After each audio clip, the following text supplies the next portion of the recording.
প্রস্তাবিত সভার আগে ব্রিগেড পরিদর্শন হুমায়ুন কবিরের। ব্রিগেডে হুমায়ুন কবিরকে ঘিরে বিক্ষোভ। প্রথম দিন ব্রিগেড পরিদর্শন করতে এসে বিক্ষোভের মুখে গো ব্যাক স্লোগান দেওয়া হয় হুমায়ুন কবিরকে। হুমায়ুন বিজেপির দালাল বলে কটাক্ষ করে এক যুবক।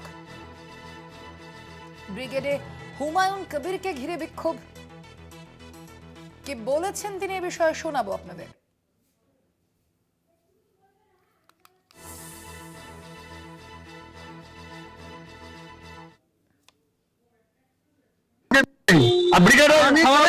ব্রিগেডের প্রথম দিন এসে দেখতে এসে বিক্ষোভ, পরে সমাবেশ সমাবেশ হবে, থাকলে রুখে নেবে। মসজিদ হবে, সমাবেশও হবে।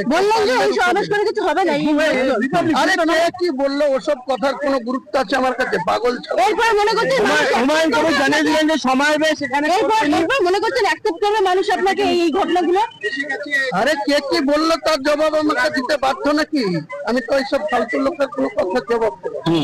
আমরা দেখতে পাচ্ছি যে হুমায়ুন কবির